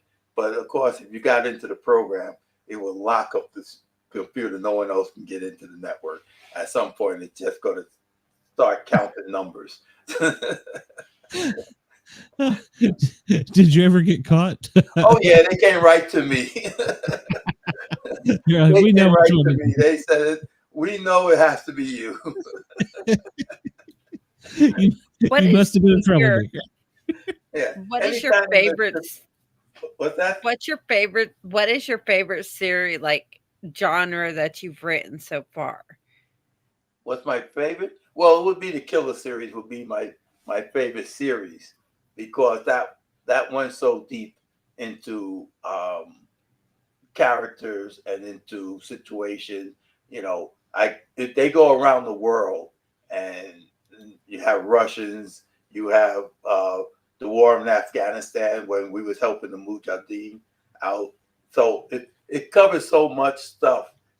Egypt, so many different things are in those books, and it just spanned it like 20 years from the time Mojo is a teenager to the time his daughter is grown. You sound as though you studied a lot of history too. Yeah, I love history. Wasn't really very good at it. I like the stories. I wasn't good at all the dates and everything, but I love the stories, and I fill in the parts that I didn't remember with my own ideas. Gotcha. Have you ever heard of another author by the name of Harry Turtledove by chance? No. He is he's a big shot up there in the alternate history world, and he writes a lot of great stuff, and he does a lot of like the wars, like What If, like the Marvel What Ifs. Yeah. He wrote a What If about the Civil War, and time travelers came back, and they gave the Confederates ARs, basically, in a sense, is what they were. And, yeah. So I've been fascinated with alternate history as well. I've read a lot of his stuff, but he started world building, which I'm sure you can do too, because he branched out so much. So. Oh yeah. That's a good thing about writing historical novels, is because you can build on the history that's there. Like in the Gemstone series, I was building on the American Revolution. So the idea was that during the American Revolution, the Queen was causing the different nations to go against each other, and she was controlling the men because she would take on personalities of this one or that one, and therefore she could control different things. Like she'd become an admiral on this side, and then she'd somebody else on that side, and so playing chess with people's lives. and the mermaids didn't know this. They had no idea she was out there manipulating the world the way she was, until of course she does what she does to her daughter, and they think that's horrible. And then I'm actually looking forward to read these two books, because I have them both in my Kindle right now. And I do have a vacation coming up here soon. So there you go. Perfect vacation time. No children, things to read on a plane. Yep. Yeah, I love the ebooks. They're so well. I got a ton of books behind me, and another room full of books, and the ebooks are so much more convenient. So they are convenient, but I spend so much time in front of a computer screen.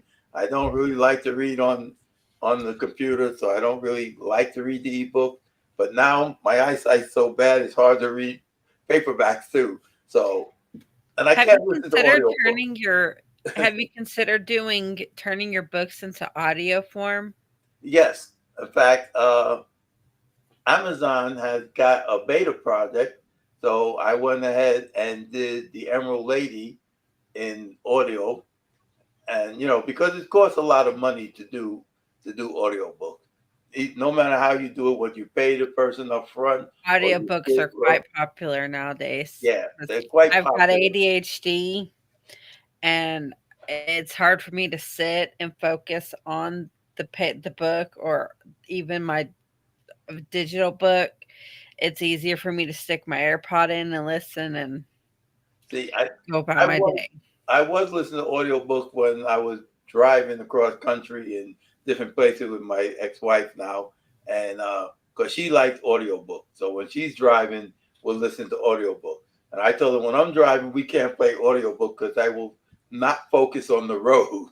And at some point, we're going to wind up in a ditch. I can listen to music the whole trip, doesn't bother me. But people speaking and talking, yeah, I can't do that. And pay attention.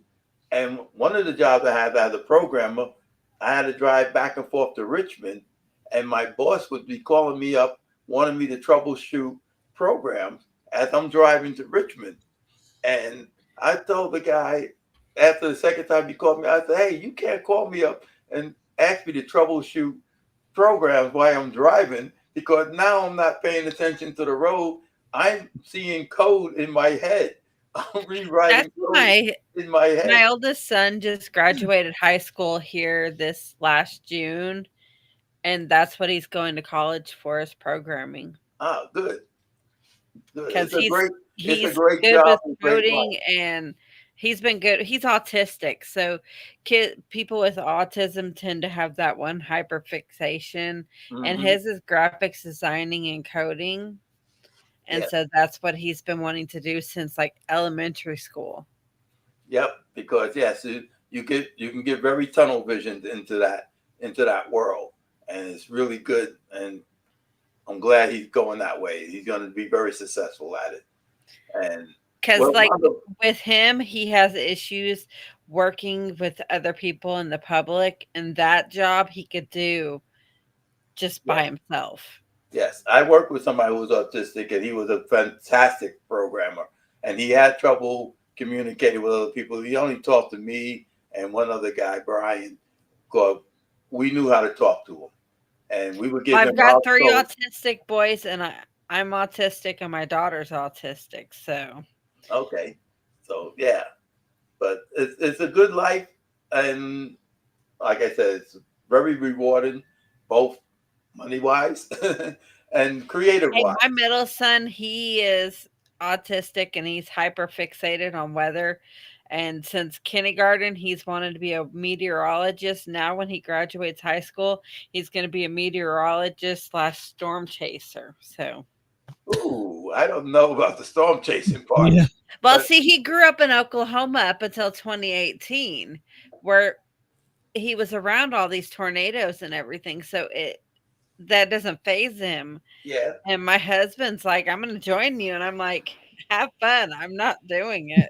Well, I used to sit up on a roof and watch the storms come in New York. I used to watch the storm come in. I would go up on a roof and sit there, and I could watch it come in, and I could feel the electricity.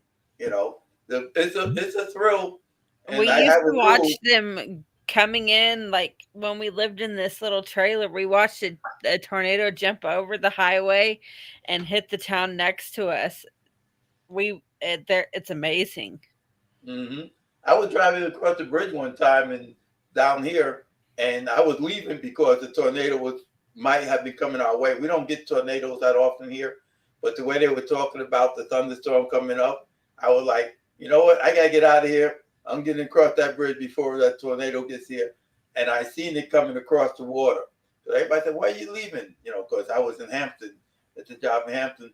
I said, "Because I'll be stuck over here. I got to get back to Virginia Beach." And I'm leaving now because the storm is coming this way. I'm going to go around it the other way. And sure enough, as I'm driving across the bridge, I can see the tornado skipping across the water, heading directly from where I left. I live in Ohio now, and since we've lived here in 2018, we're up closer to like Michigan, up towards like you could see Canada across the river. And they had one tornado hit here, and it was like a little one, and we were like, "Oh, that's just a baby tornado." And it did some damage because Ohio's not prepared for that stuff. But the people who live here was freaking out, and we were like, "That's just a baby. That's nothing." Yeah. Well, hurricanes is a big thing here. And one year we got the hurricane. It blew out to sea and turned around and came straight back. Because I said I would move to Virginia Beach, but no further south. And I told my wife that Virginia Beach was safe because of the way the coast curves.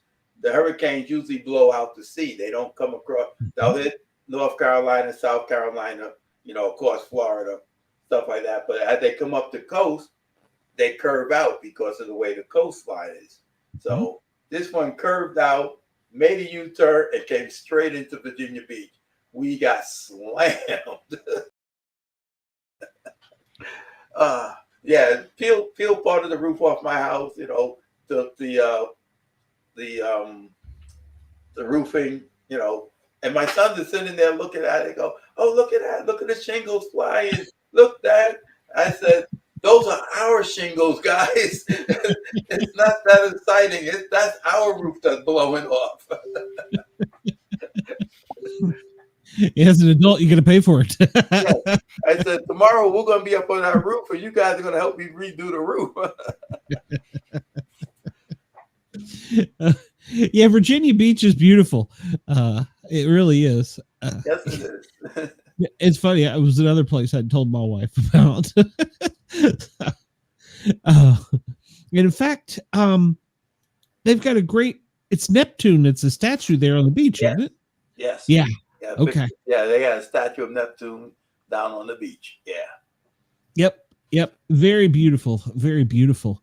And they just built a new concert hall down there, and they built some stuff down by the south end of Virginia Beach and everything. It looks like it's going to be really nice. They put a skating park or something down there. So it's a nice place to live. It is. Yeah. It's hot and sweaty, but it's nice. Yeah, well, Atlanta, it's hot. So, yeah, I'm sure you don't want the tourists. What advice do you give young authors who are trying to start from scratch? Just keep at it. Keep working. Keep writing. Don't be like me and, stop for 20 years and become a programmer. It made nice money, but, you don't get much stuff written. And then, when you go back to saying, hey, I'm going to die soon. I need to get these stories written before I pass away. So once you start writing, you'll love it. Just keep doing it. Don't worry about selling it. Everybody thinks I'm going to write a book and then I'm going to sell it. And then I'm going to write another book. No, write the book, start writing the second book. You can sell it in the meantime, but keep writing. Don't wait for that first $1 million to roll in before you write your second book, because you'll be way down the road before that happens. So keep writing, keep at it, and hey, don't do it for the money. Don't do it for the money. Do it for the stories. Put your stories out there. Do it for your characters. Get them out there. Put them in the real world. You'll be more successful that way and more satisfied. When you were growing up, did you read a lot of comic books with characters in them? Oh, yes. I was very big into Marvel. In fact, that's how I started writing, because I would read the Marvel comic and then we would trace out the characters, and I'd be working on the next story coming out. Because, Marvel, you had 12 or 13 or 14 or 15 weekly, every week would be the next part of that story. So I would try to guess what was the next part of the story coming up. Stan Lee always had me beat. I'll just have to say that. Stan Lee always had, his stories were better than mine. Stan Lee was amazing. What I found amazing about that is the whole character universe, or MCU, they had it mapped out 20 years in advance. Oh yeah. That just blows my mind. How do you do that? Yeah, and they had multiverses, and he explained it with the idea that, because you were like, well, how could all these people be there and they don't know each other? And it was like, because they don't all live in the same universe. Iron Man lives in his universe. Spider-Man lives in his universe. The Fantastic Four lives in another. It's all New York City, but it's not all the same place. And then you find out, oh, okay, and then of course he would cross universes every now and then, and things will happen, and this person winds up in that person's universe, and yeah, fantastic ideas. And that's one of the things that gave me the love of writing and storytelling. I just had a feeling you were a comic book guy. I could tell. Me too. So I gave my nephews like a huge box of all our comics because after a while, we had saved all these comics and everything from since I was probably 6, 7 years old, 8 years, because it was only 10 cents. You get your dime, you go down to the store, you buy the comics, and you buy one of everybody's, and then and I gave them to my nephews, and they like to draw, so they tore them apart drawing. I was like, oh God, no. You can draw without ripping the pages out. Do you remember back in the days when they had, was it Silly Putty? You used to put it on the, Yep. the comic book and pull it off and then put it on it. I'm showing my age here. James, we ask every guest this. Have you got any paranormal experiences? Have you ever seen a ghost, a Bigfoot, a real mermaid, anything? I do have a paranormal experience. My aunt on my mother's side, she was the only aunt that on my mother's side. My father had a couple of sisters and stuff like that, and he only had one brother. So I only had one uncle from my father's side, one aunt from my mother's side. And when my aunt was dying, she had cancer and everything. And she was my favorite aunt. We would always go to her house for Thanksgiving and everything. She's the only one we knew who had a house at that time. Later on, we wound up getting a house in the Bronx, like I said, up in mob territory. But for a long time, she was the only one who had a house. So we would go there for Thanksgiving and things. And she was the granddam of the family. So I would go visit her and everything in the hospital. And when she got into hospice and everything, she didn't tell us she was sick at first. But then by the time, we found out about it and everything, she was going into hospice. And I told her I was going to donate blood for her. But of course, she was like, James, I don't want your blood. I know what you do. And I told her, well, you don't get the blood directly out my arm. I'm going to put it in the bank for you and this and that. So I go to visit her a couple of times. And I'm sitting there at work one day, and she seemed fine and everything, even though she was in hospice. She seemed fine. And I'm sitting there at work, and all of a sudden, it just got really quiet. Like all the sound went out the room. Now I'm in a big office. There's machines going, people talking. All of a sudden, deathly quiet. I heard nothing. And I just felt the feeling. I just felt something. And then right after that, the phone rings, and I pick it up, and I know it's my mother. I just pick it up and say, yeah, I know. She just passed through. And my mom said, yeah, okay. And she hung up. And, that was my aunt dying. And up until then, I have been a skeptic and a heretic because, like I said, I went to Catholic school and don't believe in God, don't believe in religion. I do believe in God. I don't believe in religion. I have to keep telling people that because what do you mean you don't believe in God? So, well, I don't believe in a God like you believe in God. I don't believe in religion. We're the same way with me and my husband. We believe that there's a higher power, but not traditional religion. Yeah. I believe religion was made up by people. God is something different. Just like I don't believe in the Big Bang Theory. I mean, the idea of everything is moving away from each other. So at some point, if you go roll the tapes back, it should all come back together. But then, okay, that's fine. But what was there before that? What created that? Yeah. You can't have nothing. So, yeah. And that's why I say, well, for that matter, that could be God. When people say, well, I don't believe in that, I believe in science. Okay, well, you believe something came out of nothing, that could be God. And if you want to believe everything came from this one thing, science, all right, well, then you don't believe in God, but you believe that something came from nothing. So anyway, that was my experience in the supernatural.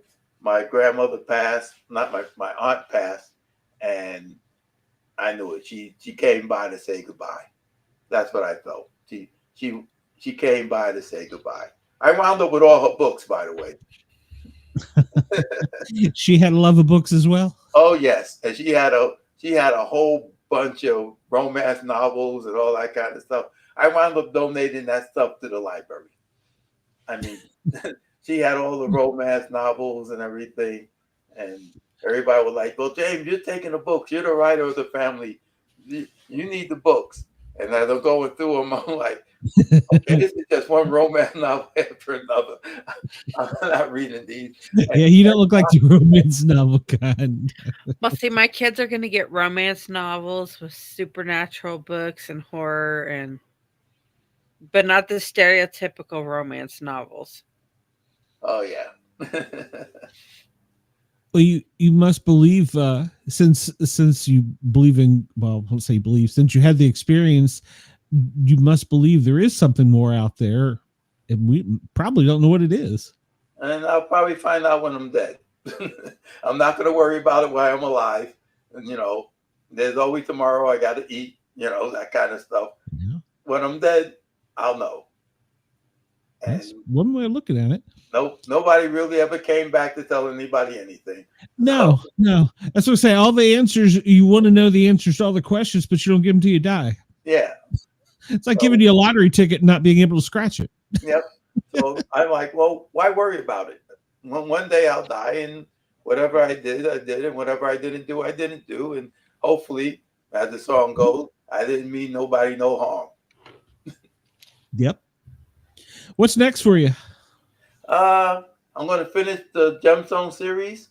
The next one is the Diamond Warrior, which takes us back into the present world and into the modern day wars, because we still have to get rid of the dragons. So I'm going to do that. And I started working on a true horror novel. It's got to do with vampires and witches. And my type of book right there. Yeah. But not your typical vampire. I can't go typical vampire. I have to throw a little something extra in there for them to be vampires. As long as they don't sparkle, they'll be good. There's no sparkly vampires in my world.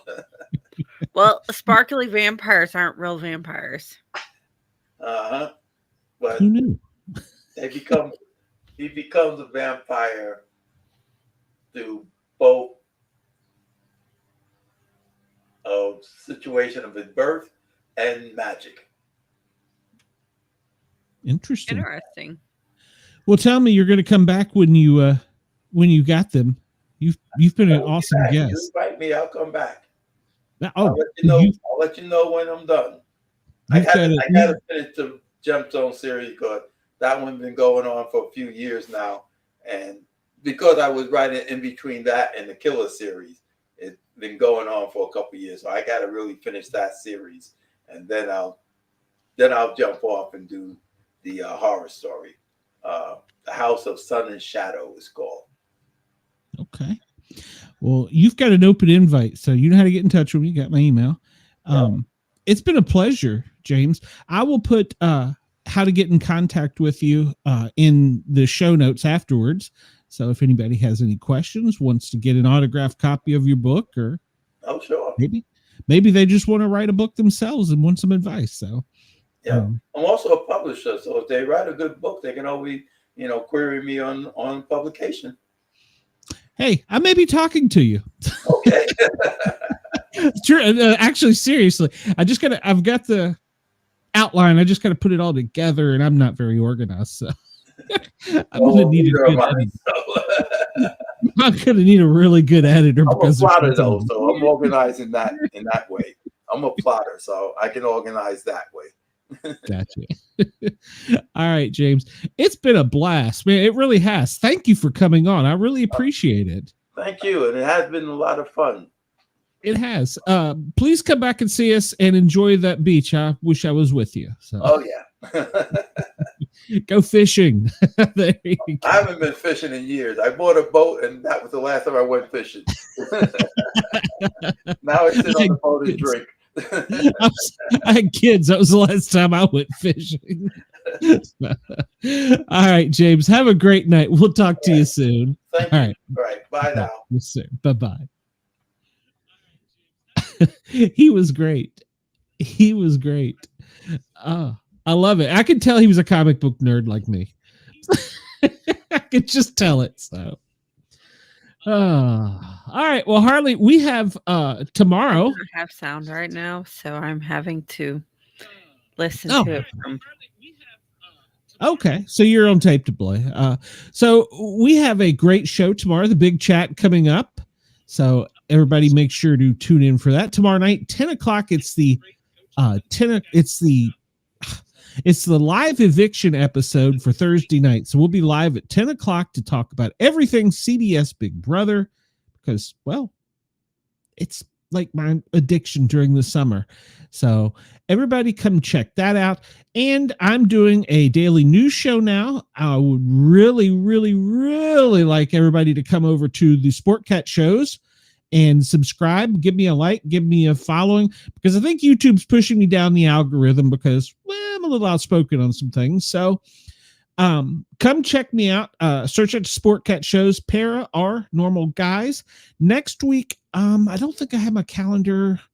Next week, who do we have next week? I don't know who I have, but I'm sure it's probably a couple more authors. Our publisher, our agent's been giving us some really great ones. So we'll have a great show next Wednesday night, 9 o'clock. I'm sure Harley will be here for that. And let's see, that's about it. Harley, what do you got going on? I have to wait for her to catch up.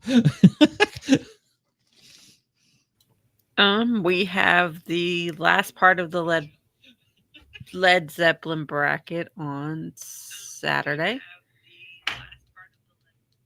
Yeah, that's gonna suck. I hate Led Zeppelin. Yeah, you're on tape delay. All right, well, we can make sure to check out the last part of Led Zeppelin. It's going to be long, so I just warn everybody about that. But Harley's got some great shows. Go check her out on her channel and give her a like, follow, share, and subscribe as well. I'm going to get out of here, guys and gals. It's been a great night. We had a great show. Next Wednesday, when you see me, I will be back in Knoxville. So we'll talk about that when you see me, or you can check me out on my daily show. Everybody have a great night, and I am going to send the programming back to Yerg's Radio, Rainbow Radio, or Radio X, Dare Talk Media. There's so many. Just make sure to check out yergsradio.com, Massive Media, Dare Talk Media. Come find us at the Para OR Normal Guyz, the Sport Cat shows, and we will see you guys soon.